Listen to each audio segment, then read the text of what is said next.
नमस्कार। Lux classes Balotra के YouTube channel में आप सभी का स्वागत है। प्यारे विद्यार्थियों, अपन आपके कक्षा 8 इतिहास विषय की ऑनलाइन क्लास के बारे में बातचीत कर रहे थे, जिसके अंदर अपन आपके 5वें अध्याय की चर्चा कर रहे थे और आज आपके 5वें अध्याय से संबंधित तीसरी क्लास है। इससे पहले की 2 क्लास लक्स क्लासेज बालोतरा के यूट्यूब चैनल की प्लेलिस्ट के अंदर दी हुई है। तो प्लेलिस्ट कैसे मिलेगी, इसके लिए आप लक्स क्लासेस बालोतरा के यूट्यूब चैनल को सब्सक्राइब कीजिए। उसके बाद में आप चैनल के अंदर जाइए। चैनल के अंदर जाने के बाद में आपको एक होम दिखेगा, होम के पास में वीडियो दिखेगा और वीडियो के पास में या तो हिंदी में या फिर अंग्रेजी में लिखा होगा प्लेलिस्ट। उस प्लेलिस्ट के ऊपर क्लिक करोगे तो आपको बहुत सारी प्लेलिस्ट देखने को मिलेगी, ठीक है।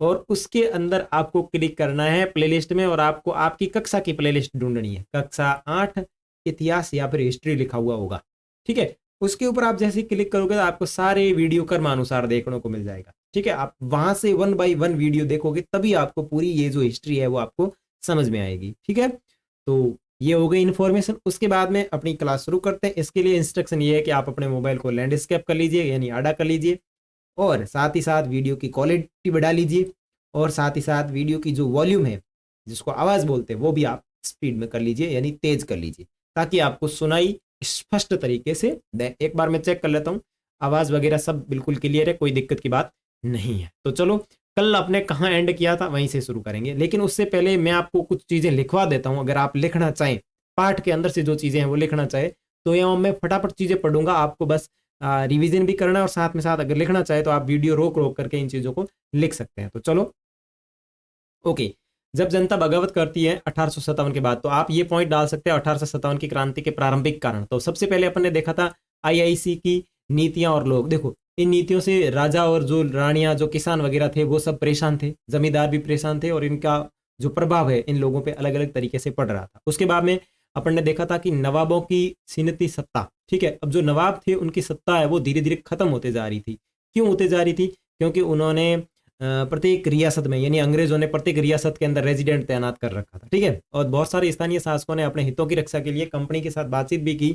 जैसे उदाहरण के तौर पर देखें, झांसी की रानी लक्ष्मीबाई चाहती थी कि उनके पति की मृत्यु के बाद में उसके जो गोद लिया हुआ बेटा है वो वहाँ का उसको वहाँ राजा मान ले। लेकिन पेशवा बाजीराव भी ये चाहते थे कि उनका जो दत्तक पुत्र, पेशवा बाजीराव का जो दत्तक पुत्र नाना साहेब, वो भी ये चाहते थे कि उनके पिता को जो पेंशन मिलती है वो मुझे भी मिले, मृत्यु के बाद मुझे भी मिले। लेकिन इस तरीके से कोई उनका जो निर्णय था या उनके जो नियम, जो उनकी बातें थी, उनको नहीं माना, ठीक है। और अवध जो रियासत थी उसको कब्जे में लिया गया और वो आखिरी रियासत थी। 1801 में उसके ऊपर संधि सौंपी गई और 1856 में अंग्रेजों ने उसको कब्जे में ले लिया। और गवर्नर जनरल लॉर्ड डालहौजी ने कहा कि भाई साहब, हमने इसको इसलिए कब्जे में लिया क्योंकि इसका जो शासन है वो सही ढंग से नहीं चल रहा है, हम इसका शासन सही ढंग से चलाएंगे, इसलिए हम इसको कब्जे में ले रहे हैं, ठीक है।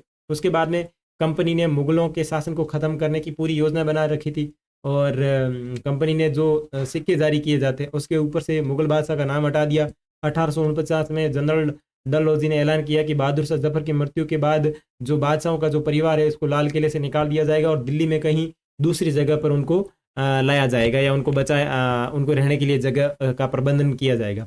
और 1856 के अंदर गवर्नर जनरल कैनिंग ने भी कहा कि बहादुर शाह जफर जो है वो अंतिम मुगल बादशाह होंगे। उनकी मृत्यु के बाद में जो भी उनके वंशज आएंगे उनको बादशाह की जो उपाधि है या जो पदवी है वो नहीं दी जाएगी, उनको केवल और केवल राजकुमार की मान्यता दी जाएगी। उसके बाद किसान और सिपाही भी अंग्रेजों से परेशान थे। किसान किस तरीके से परेशान थे? क्योंकि किसानों के ऊपर जमींदार जो थे उन्होंने भारी भरकम लगान लगा रखी थी। कर वसूली में सख्त तौर तरीके थे जिससे किसान बहुत परेशान थे, ठीक है। और कंपनी में काम करने वाले भारतीय सिपाही असंतोष की भारतीय सिपाहियों के असंतोष की अपनी वजह थी। क्या वजह थी? कि वे वेतन और भत्तों और सेवा शर्तों के कारण परेशान थे। और एक और इनके नया परेशानी का कारण था, वो था उनके धार्मिक भावनाओं के साथ में खिलवाड़ या ठेस, ठीक है। जब 1827 में सिपाहियों को कंपनी की ओर से लड़ने के लिए समुद्र के रास्ते से बाहर जाने का आदेश मिला, लेकिन जो हुक्म दिया गया इससे यहाँ के लोगों ने या जो यहाँ सैनिक थे उन्होंने मानने से मना कर दिया। क्यों मना किया? क्योंकि वे मानते थे कि समुद्र को पार करके जाना हमारे धर्म के खिलाफ है। तो इसको रोकने के लिए, यानी ऐतराज़ नहीं था, सरकार का हुक्म न मानने के कारण उन्हें सख्त सजा दी गई। क्योंकि ये मुद्दा भी अभी खत्म नहीं हुआ था, इसलिए 1856 में कंपनी को एक नया कानून बनाना पड़ा और इस कानून में कहा गया कि अगर कोई व्यक्ति कंपनी की सेना नौकरी करेगा तो उसे जरूरत पड़ने पर समुद्र पार भी जाना पड़ सकता है। उसके बाद में सुधार की प्रक्रिया की बात करें तो 1850 में एक नया कानून बनाया गया जिससे ईसाई धर्म को अपनाना और आसान हो गया। कानून में प्रावधान किया गया कि अगर कोई भारतीय व्यक्ति ईसाई धर्म को अपनाता है तो पुरखों की उसकी संपत्ति वापस लौटा दी जाएगी।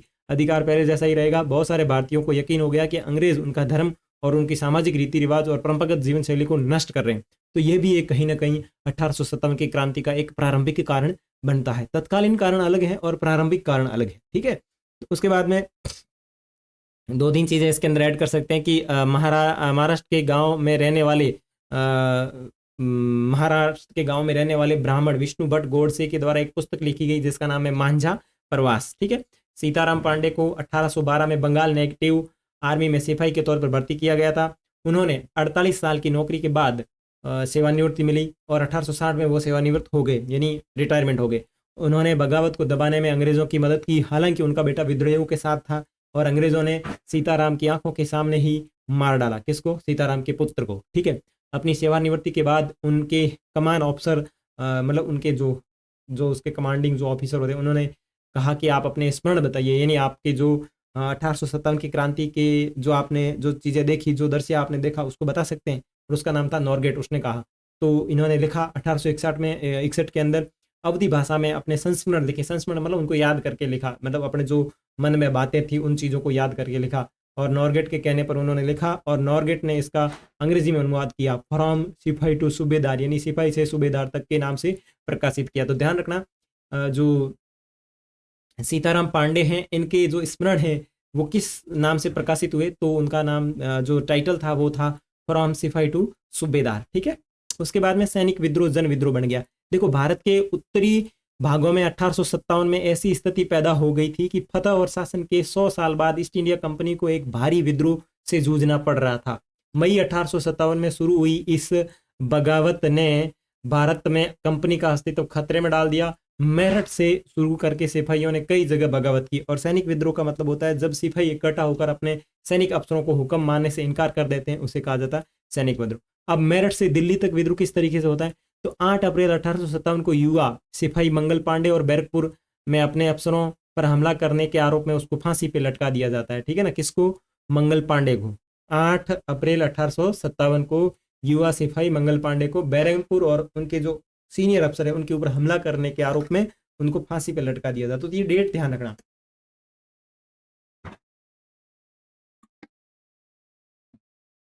ठीक है। ओके, हाँ, ठीक है। तो यहाँ तक देख लिया था। उसके बाद में चंद दिनों बाद मेरठ में तैनात कुछ सिपाहियों ने नए कारतूस के साथ फौजी अभ्यास करने से इनकार कर दिया, क्योंकि उन्हें इस बात की जानकारी लगी थी कि जो नए कारतूस है उसके ऊपर गाय और सूअर की जो है चर्बी है उसका लेप चढ़ाया गया है, ठीक है।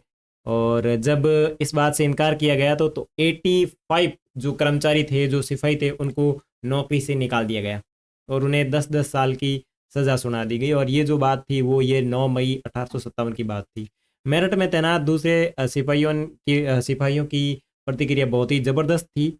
10 मई को सिपाहियों ने मेरठ की जेल पर धावा बोल दिया, वहाँ बंद सिपाहियों को आज़ाद कराया। उन्होंने अंग्रेज अफसरों पर हमला किया, उन्हें मार दिया, उनकी बंदूकें और हथियार सारे छीन लिए और अंग्रेज़ों की इमारतों को नष्ट कर दिया, उन्हें आग लगा दी और फिरंगियों के खिलाफ एक युद्ध का ऐलान कर दिया। सिपाही पूरे देश में अंग्रेज़ों के शासन को ख़त्म करने पर तुल गए थे, लेकिन सवाल यह था कि अंग्रेज़ों के जाने के बाद या अंग्रेज़ों को हटा जाने के बाद में यहाँ शासन कौन करेगा।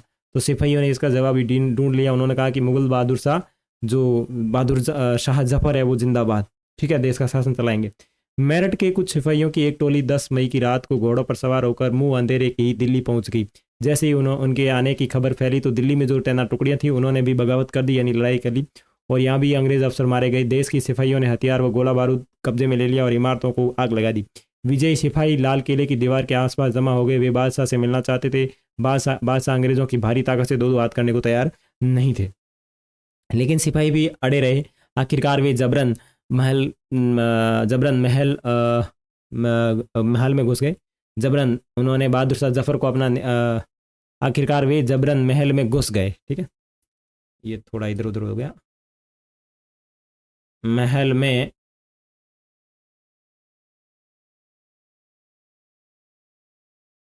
महल में घुस गए। उन्होंने बहादुर शाह जफर को अपना नेता घोषित कर दिया और बूढ़े बादशाह को सिपाहियों की यह मांग माननी पड़ी और उन्होंने देश भर के मुखियाओं और शासकों को ये चिट्ठी लिखी कि अंग्रेज़ों से लड़ने के लिए भारतीय राज्यों का एक संघ बनाने का आह्वान किया। ठीक है, सब लोग इकट्ठे हो जाओ और अंग्रेज़ों से लड़ाई करो। अंग्रेज़ों से पहले देश के बहुत बड़े हिस्से पर मुगल साम्राज्य ही शासन करता था। ज़्यादा छोटे शासक और रजवाड़े मुगल बादशाह के नाम पर ही अपने इलाकों का शासन किया करते थे। ब्रिटिश शासन के विस्तार से भयभीत ऐसे बहुत सारे शासकों को लगता था कि अंग्रेज जाए तेल लड़े, कोई बात नहीं, अपन जो है वो मुगल बादशाहों को दोबारा शासन स्थापित करवा देते हैं और इनके आधिपत्य में रह करके अपने इलाकों का बेफिक्र शासन चलाएंगे, हमारे को किसी प्रकार की कोई दिक्कत नहीं है। फिरंगी जो शब्द है ये एक विदेशी शब्द है और इस शब्द के अंदर अपमान का भाव छुपा होता था जिससे अंग्रेज जलते थे। उसके बाद में कैवेलरी लाइनों में जो युद्ध हुआ था वो 3 जुलाई 1857 को हुआ था, जिसमें 3000 से ज़्यादा सिपाही है वो बरेली से दिल्ली के आ पहुंचे थे। ये थी जानकारियाँ। अगर आपको लिखनी है तो आप वीडियो रोक रोक करके इन सभी जानकारी को लिख लीजिए, क्योंकि ये जो चीज़ें हैं ये आपके एंड तक काम आएगी। ये सिर्फ 8वीं तक की काम नहीं आएगी, आप जब तक सरकारी नौकरी नहीं ले लोगे तब तक आपके काम आने वाली है। और मैं ये जो चीज़ें आपको पढ़ाता हूँ बाद में मेरे कॉम्पिटेटिव एग्जाम जो लक्ष्मण धारा एजुकेशन प्लेटफॉर्म है उसके ऊपर इन चीज़ों की विस्तार पूर्वक व्याख्या भी करता हूँ। ठीक है, तो चलिए वापस अपने आ जाते हैं। बिल्कुल सही है, टकाटक है, कोई दिक्कत नहीं है। ओके, तो चलो अपन यहाँ से शुरू करेंगे। बगावत फैलने लगी थी।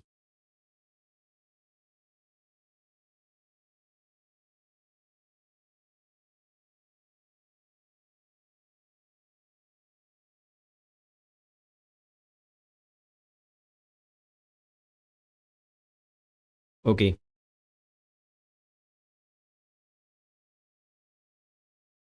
ठीक है, बगावत फैलने लगी, यहाँ से अपने को बातचीत शुरू करनी थी, तो चलो शुरू करते हैं। जब दिल्ली से अंग्रेज़ों के पैर उखड़ गए तो लगभग 1 हफ्ते तक कहीं कोई विद्रोह नहीं हुआ। ठीक है, जाहिर है खबर फैलने में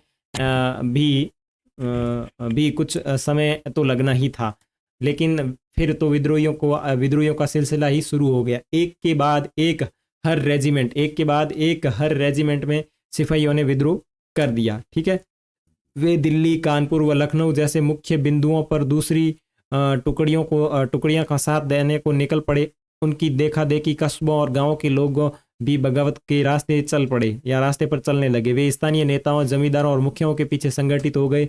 ये लोग अपनी सत्ता स्थापित करने और अंग्रेजों से लोहा लेने को तैयार थे। स्वर्गीय पेशवा बाजीराव के दत्तक पुत्र नाना साहेब कानपुर के पास रहते थे। अब देखो यहाँ ये भी आ गए, स्वर्गीय आपके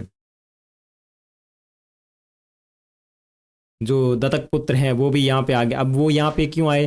क्योंकि भाई साहब उनकी वो शर्तें मानी नहीं गई थी इनके द्वारा। ठीक है, स्वर्गीय पेशवा बाजीराव के दत्तक पुत्र नाना साहेब कानपुर के पास रहते थे। उन्होंने सेना इकट्ठा की और ब्रिटिश सैनिकों को शहर से खदेड़ दिया। ठीक है, अब शहर से क्यों खदेड़ा भाई इन्होंने? शहर से खदेड़ने के पीछे क्या रीज़न था? ठीक है, शहर से खदेड़ने के पीछे क्या रीज़न था? शहर से खदेड़ दिया और उन्होंने ऐलान किया कि वह बहादुर शाह जफर के तहत गवर्नर हैं और लखनऊ की गद्दी से हटा दिए गए नवाब वाजिद अली शाह के बेटे बिरसी सिकंदर को नया नवाब घोषित कर दिया। ठीक है, ये यहाँ तक बात आप देखें। इसमें क्या दिक्कत हो रही है?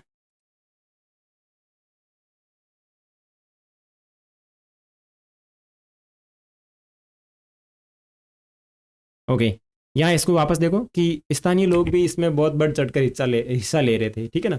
अब स्वर्गीय जो पेशवा बाजीराव है उनके जो दत्तक पुत्र नाना साहेब है, अब जो नाना साहेब थे इन्होंने क्या किया, अपनी सेना बनाई और वहाँ उनके क्षेत्र में जो ब्रिटिश लोग थे, जो ब्रिटिश सेना थी उसके ऊपर हमला कर दिया और खुद को पेशवा घोषित कर दिया और उन्होंने ऐलान किया कि वह बादशाह बहादुर शाह जफर के तहत गवर्नर है। ठीक है ना, वो गवर्नर है और लखनऊ की गद्दी से हटा दिए गए नवाब वजीद अली शाह के बेटे बर्जिस कद्र को अपना मतलब एक नया नवाब घोषित कर दिया है।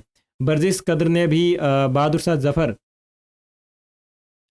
जफर को अपना बादशाह मान लिया। उसकी माँ बेगम हजरत ने अंग्रेज़ों के खिलाफ विद्रोह को बढ़ावा देने में बढ़ चढ़ कर हिस्सा लिया और झांसी की रानी लक्ष्मीबाई भी विद्रोह के सिपाहियों के साथ जा मिली। उन्होंने नाना साहेब के सेनापति तात्या टोपे के साथ मिलकर अंग्रेज़ों को भारी चुनौती दी। मध्य प्रदेश के मांडला क्षेत्र में राजगढ़ की राजी अवंती भाई लोधी ने 4,000 सैनिकों की फौज तैयार की और अंग्रेजों के खिलाफ उसका नेतृत्व किया, क्योंकि ब्रिटिश शासन ने उनके राज्य के प्रशासन पर नियंत्रण कर लिया था। ठीक है ना? तो यहाँ अपन देख रहे हैं कि स्थानीय जो जनता है, स्थानीय जो लोग हैं, वो भी पूरी तरीके से यहाँ की जो टुकड़ियां हैं या जो 1857 का जो विद्रोह है इसमें बढ़ चढ़ करके हिस्सा ले रहे थे या भाग ले रहे थे। ठीक है, विद्रोही टुकड़ियों के सामने अंग्रेजों की संख्या बहुत कम थी, बहुत सारे मोर्चों पर उनकी जबरदस्त हार हुई। इससे लोगों को यकीन हो गया कि अब अंग्रेजों का शासन जो है वो खत्म हो चुका है। अब लोगों को विद्रोह में कूद पड़ने का गहरा आत्मविश्वास मिल गया था।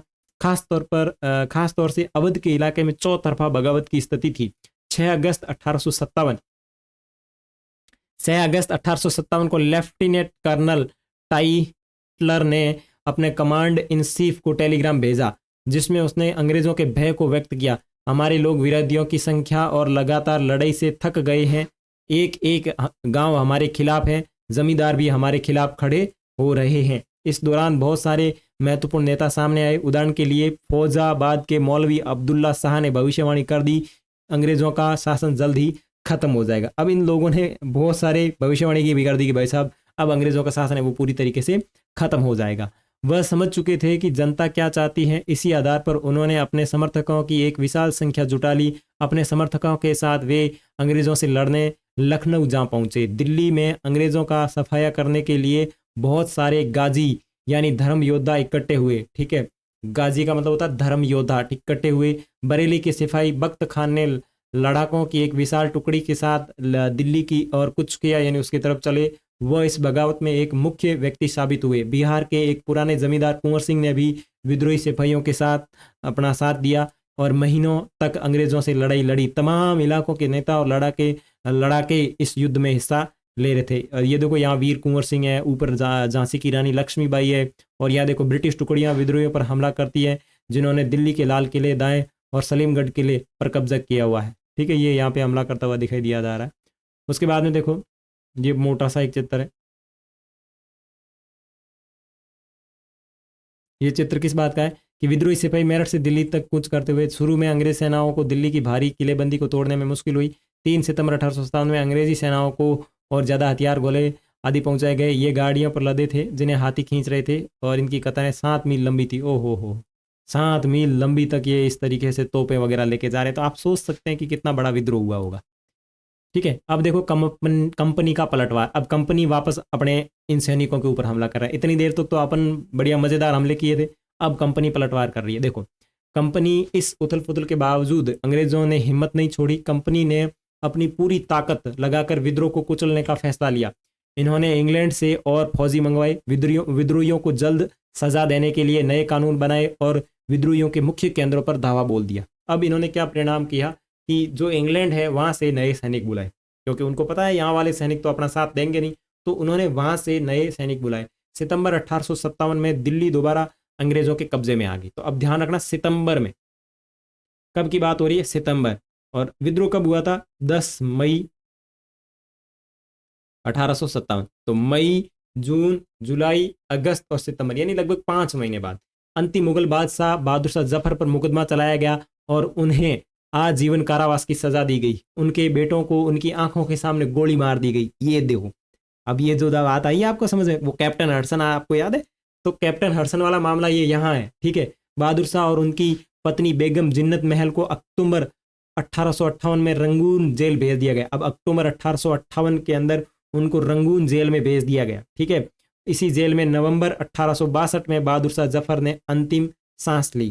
तो ध्यान रखना, ये बहादुर शाह जफर की हिस्ट्री देखो। इस चीज को वापस देखो कि सितंबर 1857 में दिल्ली के ऊपर अंग्रेजों ने वापस कब्जा कर लिया था।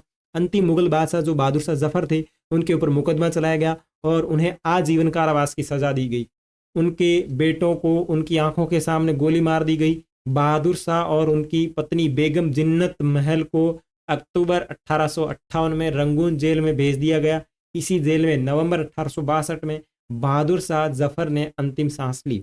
दिल्ली पर अंग्रेजों का कब्जा हो जाने का ये मतलब नहीं था कि विद्रोह खत्म हो चुका है। इसके बाद भी लोग अंग्रेजों से टक्कर लेते रहे। व्यापक बगावत की विशाल ताकतों को कुचलने के लिए अंग्रेजों को अगले 2 साल तक लड़ाइयाँ लड़नी पड़ी। तो आप ध्यान रख सकते हैं कि इतना बड़ा जो विद्रोह था इसको पूरी तरीके से कुचलने के लिए अंग्रेजों ने लगभग आने वाले 2 साल यानी 57-58 तक इन्होंने विद्रोह लड़ा। ठीक है, मार्च 1858 में लखनऊ अंग्रेजों के कब्जे में चला गया। जून 1858 में रानी लक्ष्मीबाई की शिक्षत हुई और उन्हें मार दिया गया। ठीक है, दुर्भाग्यवश ऐसा ही रानी अवंतीबाई लोधी के साथ हुआ।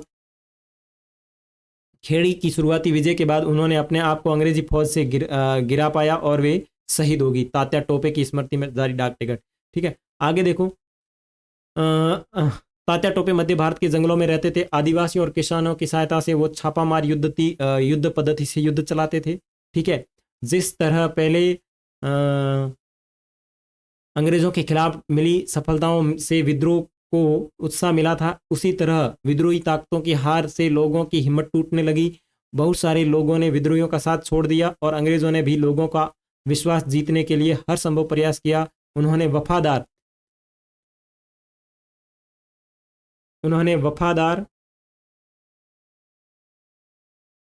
भूस्वामियों के लिए इनाम का ऐलान कर दिया। उन्होंने आश्वासन दिया कि उनकी जमीन और परंपरागत अधिकार बने रहेंगे। उन्होंने विद्रोह किया था जिन्होंने विद्रोह किया था उनसे कहा गया कि अगर वे अंग्रेजों के सामने समर्पण कर देते हैं और अगर उन्होंने किसी अंग्रेज की हत्या नहीं की है तो वे सुरक्षित रहेंगे और ज़मीन पर उनके अधिकार और दावेदारी बनी रहेगी। और इसके बावजूद सैकड़ों सिपाहियों, विद्रोहियों, नवाबों और राजाओं पर मुकदमे चलाए गए और उन्हें फांसी पर लटकाया गया। अब अंग्रेजों ने क्या नया नियम निकाला?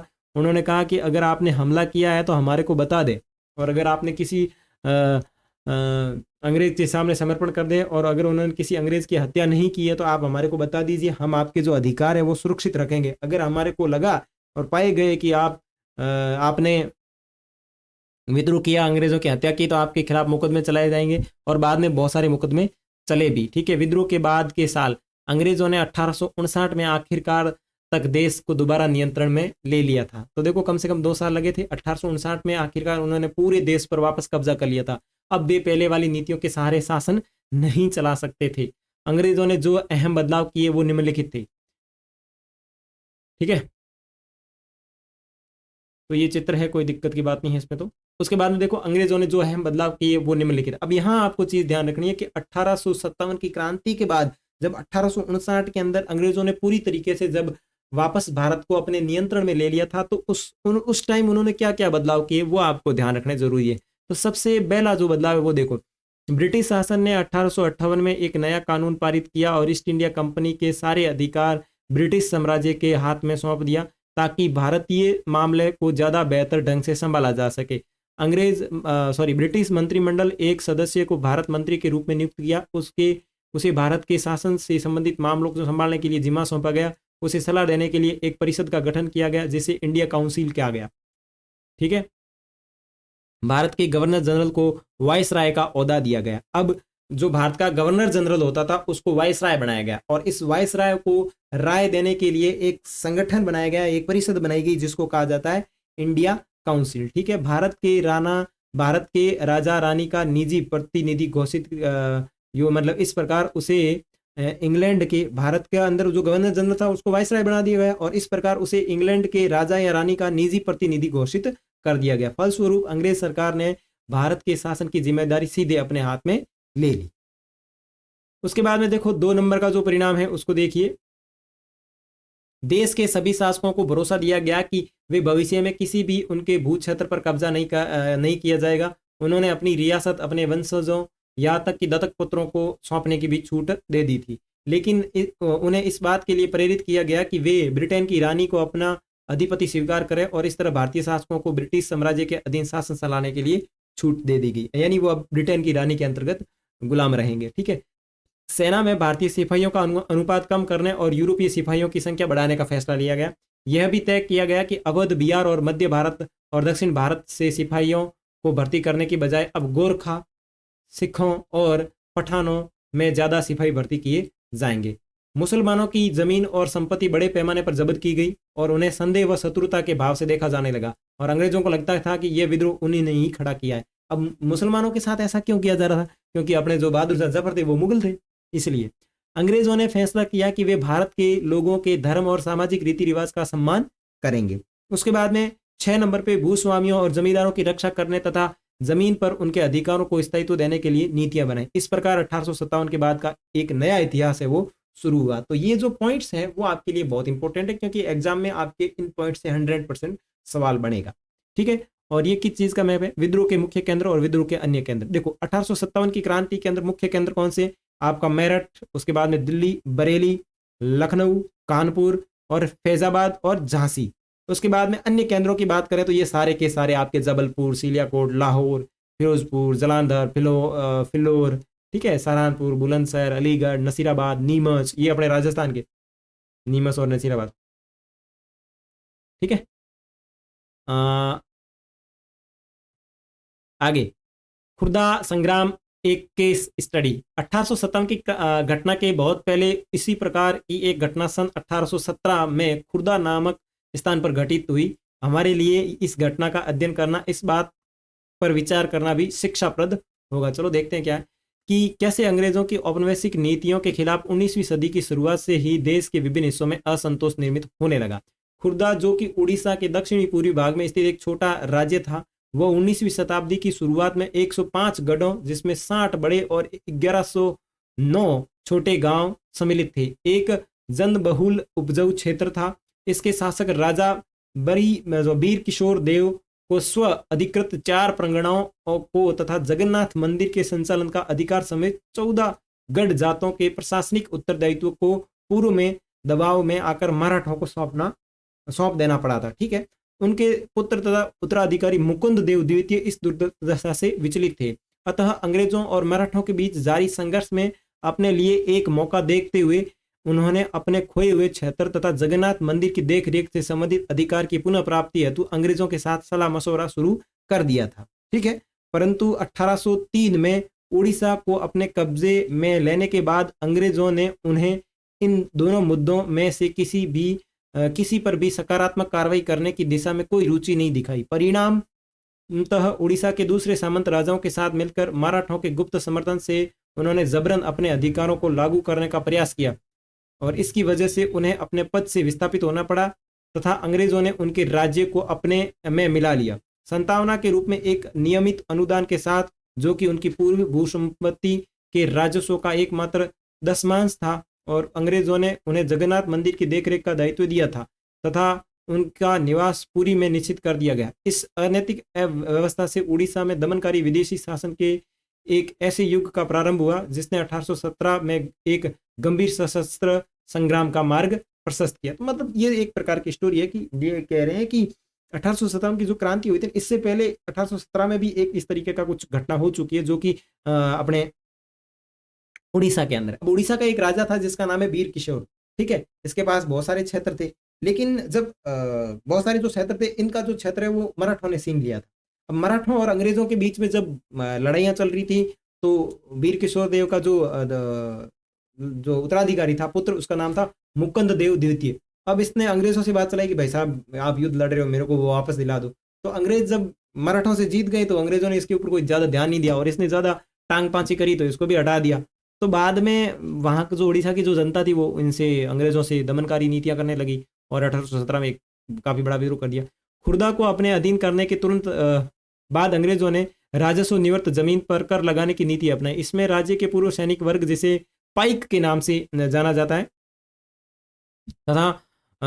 उनका जीवन बुरी तरीके से प्रभावित हुआ और इस नीति की भयावह राजस्व की मांग में अनुचित वृद्धि और इस संग्रह के दमनकारी तरीकों से और बढ़ गई थी। इस कार्यवाही के फलस्वरूप 1805 और 1817 के बीच खुर्दा से बड़े पैमाने पर लोग जमीन छोड़कर चले गए। फिर भी अंग्रेजों ने अस्थायी बंदोबस्त के तहत राजस्व भुगतान की नीति को चालू रखा, जिसमें जमीन की उपजाऊ क्षमता तथा रेत की भुगतान की क्षमता की अनदेखी करते हुए हर वर्ष राजस्व की मांगों में वृद्धि की गई। यहाँ तक कि प्राकृतिक आपदाओं के समय भी कोई उदारता नहीं दिखाई गई। जब ओडिशा में ऐसी आपदाएं अक्सर आती रहती थी, बकायदार जमीन को षड्यंत्रकारी राजस्व अधिकारियों या बंगाल के सट्टेबाजियों को बेच दिया गया। खुर्दा के विस्थापित राजा वंशानुगत सेना नायक जगबंधु विद्याधर महापत्र भंवर राय, जिन्हें लोग बक्सी जगबंधु के नाम से जानते थे, वह ऐसे बेदखल हुए जमींदारों में से एक थे। व्यवहारिक रूप से वे भिखारी बन गए थे और अपने जैसे जमीन से बेदखल हुए लोगों की ओर संघर्ष करने का निश्चय करने से पूर्व प्राय 2 साल तक उन्होंने खुर्दा के लोगों के स्वैच्छिक दान से अपना गुजारा किया। बीते हुए वर्षों के साथ साथ जो तकलीफें इन शिकायतों के साथ जुड़ गई थी वे थी अंग्रेजों के द्वारा इस क्षेत्र में चांदी के सिक्कों का प्रचलन, इस नई मुद्रा में राजस्व के भुगतान पर जोर, खाद्य सामग्री की कीमतों में अभूतपूर्व वृद्धि तथा नमक की आपूर्ति में कमी, जो कि कंपनी के एकाधिकार नीति चलते लगभग दुर्लभ हो गया था और जिसके कारण उड़ीसा के पारंपरिक रूप से नमक बनाने वाले इस काम से वंचित हो गए थे। स्थानीय जमींदारों की कलकत्ता में नीलामी, जिसके कारण ओडिशा के बंगाल के अनुपस्थित जमींदारों का आगमन हुआ। इसकी अतिरिक्त असंवेदनशील तथा भ्रष्ट पुलिस प्रशासनिक व्यवस्था ने भी स्थिति को दुष्कर बना दिया, जिसके चलते होने वाले सशस्त्र संग्राम ने भयावह आकार धारण कर लिया। 29 मार्च 1817 को इस संग्राम की शुरुआत तब हो गई जब पाइकों ने बानपुर में स्थित पुलिस चौकी और अन्य सरकारी संस्थानों पर हमला कर दिया था और 100 से अधिक लोगों की हत्या करने के साथ साथ सरकारी खजाने से एक बड़ी रकम लेकर चल गए थे। शीघ्र ही खुर्दा को केंद्र करते हुए इस घटना की लहर अलग अलग दिशाओं में फैल गई थी। उत्साह से भरपूर जमींदार और रैयत पाइकों के साथ मिल गए, जो उनके साथ नहीं मिले उन्हें प्रताड़ित किया गया और एक कर मत दो अभियान भी शुरू किया गया। ठीक है, और अंग्रेजों ने पाइकों को उनके जमे हुए स्थान से हटाने की कोशिश की, परंतु असफल रहे। 14 अप्रैल 1817 को बख्शी जंग बंधु ने 5 से 10 हजार पाइकों और कंद जनजाति के योद्धाओं की अगुवाई कर पूरी को कब्जे में ले लिया और मुकुंद देव द्वितीय ने उनकी झिझक के बावजूद राजा घोषित कर दिया। जगन्नाथ मंदिर के पुजारियों ने भी पाइकों को अपना भरपूर समर्थन दिया। स्थिति को हाथ से निकलते हुए देख अंग्रेजों ने मार्शल लॉ लागू कर दिया। जल्द ही घोषित राजा पकड़े गए और उनके पुत्र सहित कटक में कारावास दे दिया गया। बख्शी ने अपने करीबी सहयोगी कृष्णचंद्र भंवर राय के साथ मिलकर कटक और खुर्दा के बीच यातायात के सारे माध्यम को काटने का प्रयास किया। इसके साथ ही साथ संघर्ष ओडिशा के दक्षिण और उत्तर पश्चिमी हिस्सों में फैल गया। परिणाम स्वरूप अंग्रेजों ने मेजर जनरल मॉर्टी दंडल को पाइकों के चंगुल से पूरे क्षेत्र को मुक्त कराने के लिए भेजा था तथा बख्शी जगबंधु और उनके साथियों को पकड़वाने के लिए पुरस्कार की भी घोषणा कर दी गई। इस प्रकार जो सामरिक कार्यवाही चली उसमें सैकड़ों पाइक मारे गए, कई घने जंगलों में चले गए थे। इनका सामूहिक समायोजना के तहत अपने घरों में लौट गए और इस तरह से अंग्रेजों ने मई 1817 तक खुर्दा के संग्राम को लगभग काबू में कर लिया था। परंतु खुर्दा के बाहरी क्षेत्रों में बख्शी जगबंधु ने कुंजुक के राजा जैसे सहयोगियों की मदद से पाइकों के उनके प्रति अटूट निष्ठा के कारण इस संघर्ष को मई 1825 तक जारी रखा। ठीक है, जब उन्होंने अंग्रेजों के सामने आत्मसमर्पण कर दिया। इसके उपरांत अंग्रेजों ने खुर्दा लोगों के प्रति अपनी जोर से दयालु, अनुग्रहित और सहनशीलता की नीति अपनाई। पुलिस और न्यायिक व्यवस्था में आवश्यक सुधार किया। नमक की कीमतों में कमी की गई। जिन राजस्व अधिकारियों को भ्रष्ट पाया गया उन्हें कार्य से निष्कासित कर दिया गया। बेदखल जमींदारों को अपनी जमीन लौटा दी गई। दिवंगत खुर्दा के राजा के पुत्र रामदेव तृतीय को स्वतंत्र कर पूरी जाने दिया गया और 26,000 रुपए के अनुदान के साथ उन्हें जगन्नाथ मंदिर की देखरेख का दायित्व दिया गया। ठीक है, और संक्षेप में उड़ीसा में अंग्रेजों के विरुद्ध चला लोकप्रिय सशस्त्र संघर्ष था जिसका उस क्षेत्र में ब्रिटिश शासन पर दूरगामी प्रभाव पड़ा। अतः इसे मात्र पाइक विद्रोह कहना और इसे कमतर आंकना होगा। देखो, ये जो है वो 1857 की क्रांति से पहले भी एक यहाँ पे उड़ीसा के अंदर क्रांति हुई थी, उसका एक उदाहरण है जिसको अपन पाइक विद्रोह कहते हैं। अन्यत्र देखें, परम शांति के एक सर्वगिक राज्य के खातिर जब 1857 में भारत में विद्रोह फैला, उसी समय चीन के दक्षिणी भागों में भी एक विशाल जन विद्रोह हो रहा था और ये विद्रोह 1850 में शुरू हुआ और 1860 में जाकर के समाप्त हुआ। तो देख सकते हैं आपके यहाँ पे चीन में भी एक विद्रोह हो रहा है। हांग जिकू आंग के नेतृत्व में हजारों मेहनतकश गरीब लोगों ने परम शांति के सर्वगिक साम्राज्य की स्थापना की, लड़ाई लड़ी और इस विद्रोह को ताइपिंग विद्रोह के नाम से जाना जाता। तो ध्यान रखना, ताइपिंग जो विद्रोह है चीन के अंदर 1850 में शुरू हुआ और 1860 में खत्म हुआ। हांग जिकुआंग ने धर्मांतरण करके ईसाई धर्म अपना लिया था और वह कन्फ्यूशियसवाद और बौद्ध आदि परंपरागत चीनी धर्मों के खिलाफ थे। ताइपिंग के विद्रोही एक ऐसे साम्राज्य की स्थापना करना चाहते थे जहां ईसाई धर्म को माना जाए, जहां किसी के पास निजी संपत्ति नहीं होगी, जहां सामाजिक वर्गों और स्त्री पुरुषों के बीच में किसी प्रकार का भेदभाव नहीं होगा, जहां अफीम, तंबाकू, शराब के सेवन तथा जुए, वेश्यावृत्ति और गुलामी पर पाबंदी होगी। चीन में तैनात अंग्रेज और फ्रांसीसी सेनाओं ने ताइपिंग विद्रोह को दबाने के लिए किंग साम्राज्य के बादशाह को काफी मदद दी थी। तो ये था आपके 5वां अध्याय। अब इसके आगे आपके अभ्यास प्रश्न। तो नेक्स्ट क्लास के अंदर अपन करेंगे आपके अभ्यास प्रश्न। अगर चैनल के ऊपर नए है तो अभी इसको सब्सक्राइब कीजिए, साथ ही साथ इस वीडियो को लाइक करें और अपने इस वीडियो का जो लिंक है वो दोस्तों के साथ शेयर करें। अगली वीडियो में मिलेंगे अभ्यास प्रश्नों के साथ। तो तब तक के लिए क्या, बाय बाय।